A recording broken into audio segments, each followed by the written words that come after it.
Here today because supporting Oh, Johnson I'm cause. here today because this is my community. I pick up trash, I do whatever, I try to teach the youngest to show the love, I do all that way, right?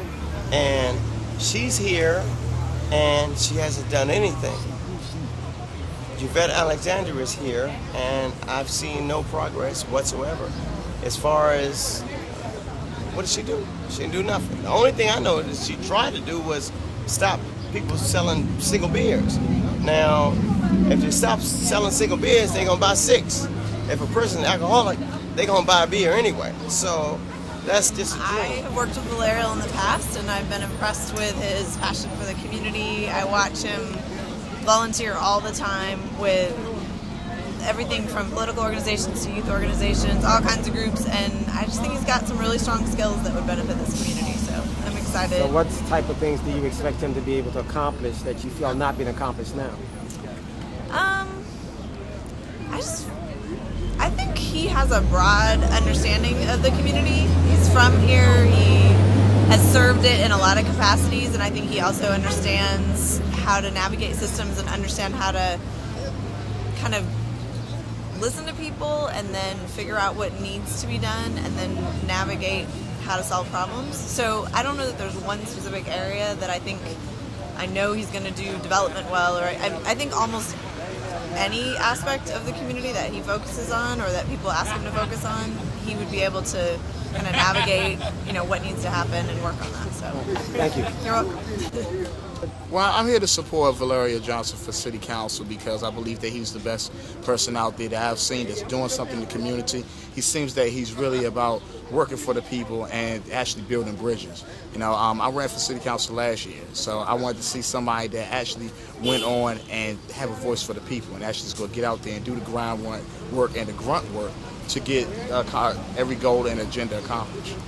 What do you feel is not being done now? Evidently, Mr. Johnson must feel something is not happening, so he's running. And I know the incumbent has only been in a short time. What do you feel is not happening now? What do you think should be happening? Well, the communication level, I feel that the communication level has been a serious breakdown in communication level in Ward 7. The city councilwoman is not doing her job adequately enough to make sure that every part of Ward 7 is being connected as one.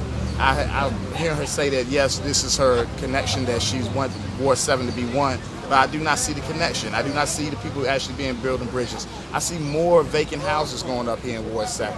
I believe that it's just a foreclosure crisis that's going over here in Ward 7, and it's been a lot of people that's being displaced here. So Ward 7 has a lot of diversity in terms of income and levels of people. So how do you think Mr. Johnson will be able to pull everybody together, being visible in the community, having town hall meetings? What is it that needs to be done to connect the dots for the one Ward 7? Put my question to your answer. Mr. Johnson can bring together, in my opinion, Mr. Johnson can bring together the actual voice of the residents and of the constituents here in Ward 7. I think that he has a passion, a true passion, that he can actually build those bridges and actually get something accomplished. Because once you win the city council race, there's another win that you have to do. You have to win over the people. If you don't win the people, then what do you have? Marion Barry won the people. Every president, Bill Clinton, won the people. You have to win the people. Obama is winning the people. You have to win the people over. So you just can't run and win the city council race and think that, oh yeah, my job is done. No, you have a whole lot more. You only won the battle, but the war is still going on. Thank you, sir. Thank you. Well, I'm here today because I support Valerio in many different contexts.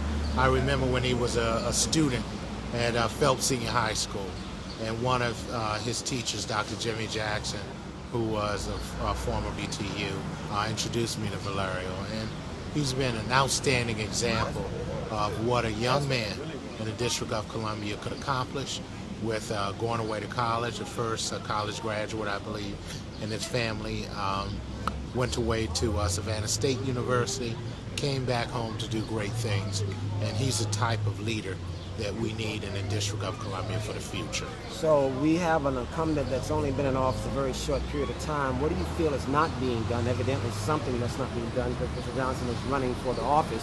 So what do you feel is not being done, and what do you think he can do to correct whatever is not being done? Well, I want to focus on what I think Valerio's capable of, because I think that he's capable of great things. Bringing people together. At his announcement, what we saw were a cross-section of Washington, professionals to people on the street at a barbershop. And I just think that he has an opportunity as well as a potential to bridge a very important gap that many individuals are not capable of bridging. Thank you, sir. Thank you. The reason that I'm here is I received a letter that he's going to announce his candidacy. Anyone who's announcing their candidacy for the Ward 7 council person, I want to know something about them, who they are. I'm not committed to anybody, but I'm committed to excellence in Ward 7.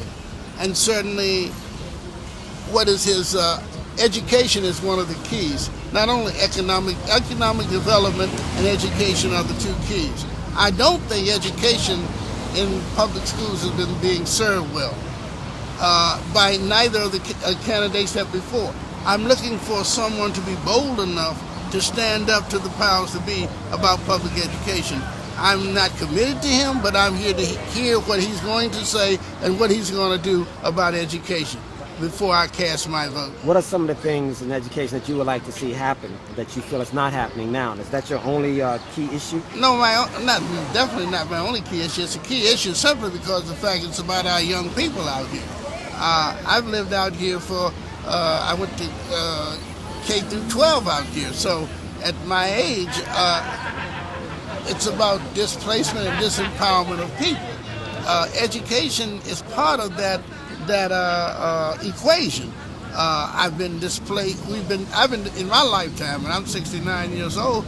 My family's been displaced twice from Southwest Minnesota Avenue, and they've used eminent domain. So certainly, all that plays a part in it. That is why I'm here. Someone has to be bold to stand up to the plate. That's all I'm at.